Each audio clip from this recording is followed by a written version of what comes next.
This is the tool review channel, and today we're taking a look at the Knipex 0306 180 combination pliers. Now these are I believe they're 180 millimeters, and I believe that translates into roughly I would say 7.25 inches long for us here in the United States. And as you can see, these are in my favorite variation from Knipex. They feature the VDE handles, and they also happen to be chrome plated as well. So like always, we always like to start off with the handles here on the channel.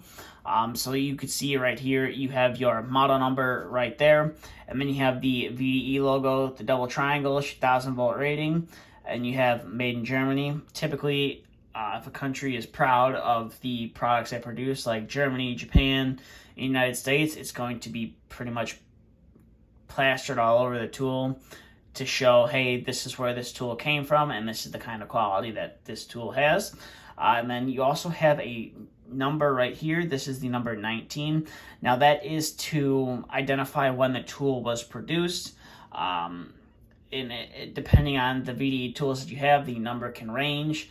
You can have, a brand new one or a year-old one, or you can have a 10-year-old tool, depending, on how good the insulation is and how often you use the tool. Using that number can judge whether or not the tool is still safe to use. So there is that. And then here on the inside of the handles, you have made in Germany, 1000-volt rating. And then you have your IEC 60900. That is the code for working with insulated tools.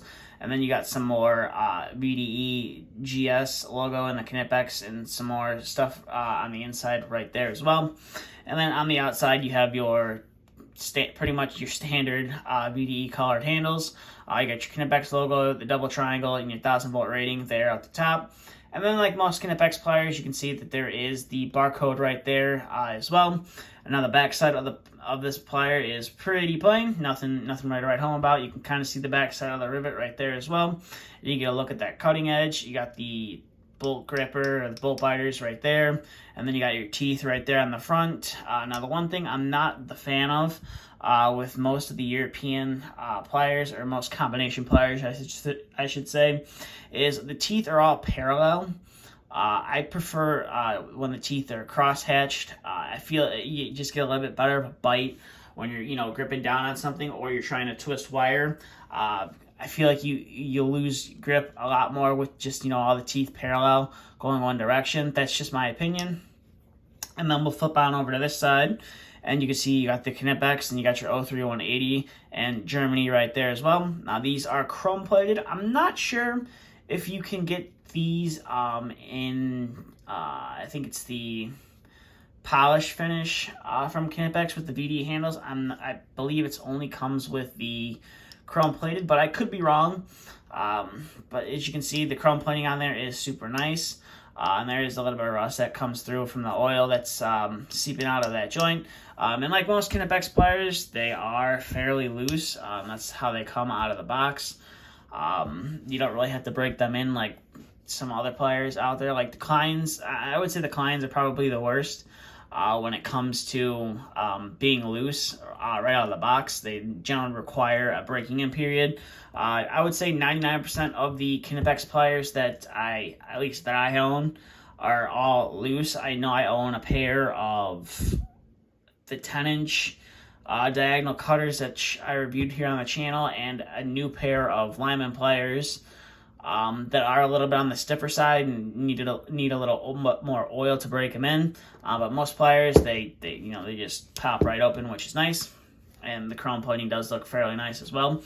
Now, one thing to note about chrome plating is they obviously sharpen the cutting jaws on here, or the cutting knives, I should say, on these pliers before they chrome plate it for obvious reasons. So I know some people have said the chrome plating adds a little bit more layered of material on the cutting jaws, which can make cutting through certain materials or using the cutting jaws to strip certain materials a little bit more challenging when compared to the black oxide or the polish finish that tools have. So that's pretty much it for the detail. We're going to go ahead and zoom out here and get to some of the functionality. So like we always like to do here, we like to start off with our smallest gauge of wire. So we have here our 18 gauge solid wire in green. It almost kind of blends in with my mat here. And we're going to go ahead and cut through some wire right there. So we can cut through that 18 gauge wire with no problems. So now we'll bring in our 18 gauge stranded wire, and hopefully we can continue on problem free, and it looks like we can get through that wire fairly easily. So now we're going to bring in a new wire here. This is some 16 gauge stranded wire. Had a heck of a time finding this, but I was able to finally track some down.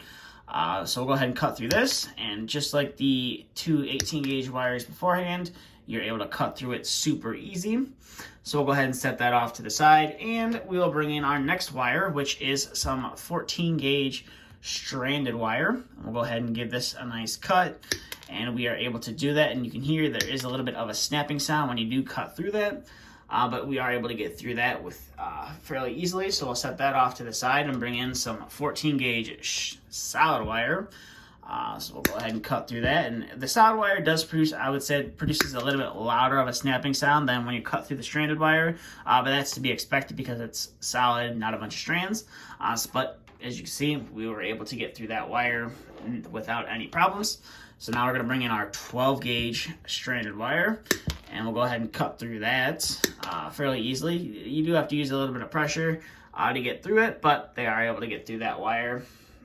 So now we're going to bring in our 12 gauge solid wire, and again, you definitely have a little bit louder of a snapping sound, and you definitely kind of feel a little bit more of it in your hands, but we are able to get through that little bit thicker of a wire. So now we'll bring in some 10 stranded wire right here, and we'll go ahead and cut that. And as you can see, it's going to be a little bit harder to do as the wire size increases, but we are able to cut through it, and it does produce, I would say it produces a fairly, it's a little bit pointy, but it does produce a relatively smooth cut. So we'll set that guy off to the side, and we'll bring in some 10 gauge solid wire. Now I'm thinking we're going to have a pretty loud snapping sound here.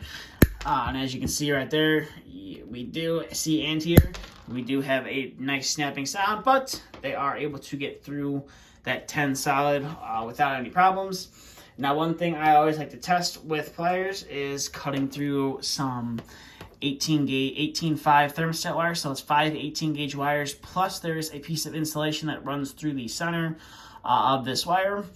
So we'll go ahead and see if we can't cut through that.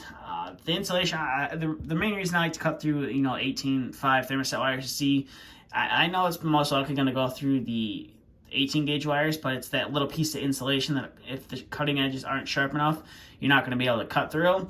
And as you saw right there, we are able to cut through everything that is packed inside of that wire and send that wire flying into the background.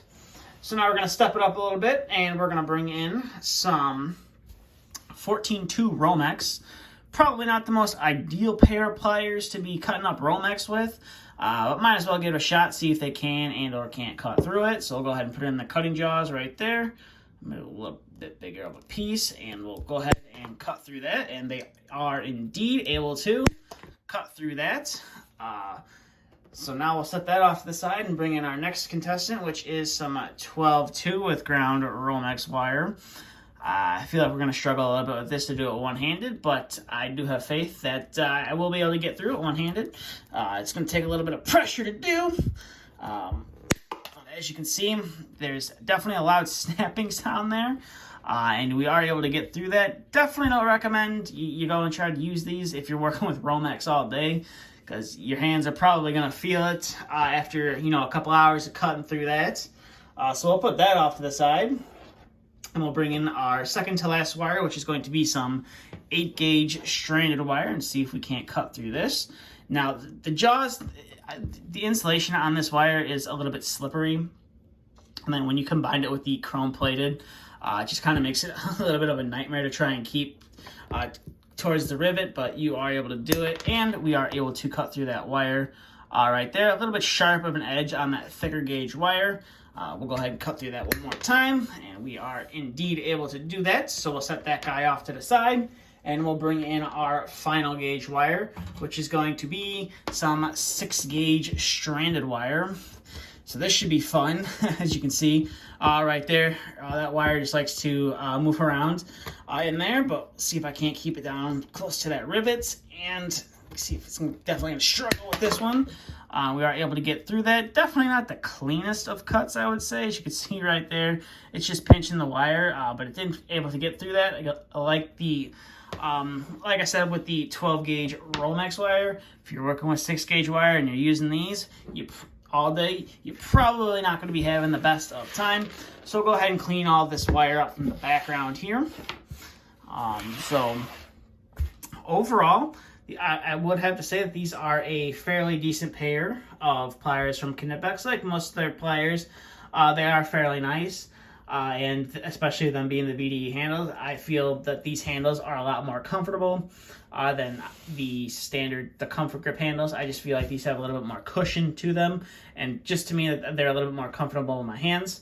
But that's pretty much it for these combination pliers from Knipex. So with that being said, as always, I will leave a link down in the description if you want to learn more about these pliers.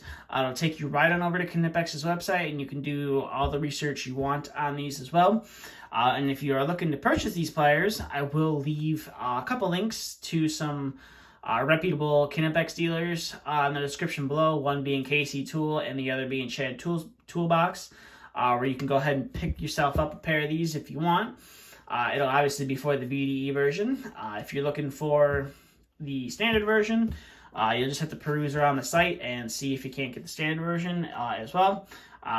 With the comfort grip handles, I'm not sure if they are chrome plated. I would assume that they're not going to be chrome plated, because really chrome plated tools, they have their purpose. And if you're buying, just some standard combination pliers, you're probably not going to want them chrome plated. Chrome plated is really just, if you're working in an environment where it's kind of highly corrosive, or you're going to have a lot of water or something getting on your tool, it's going to help make the tool last a little bit longer.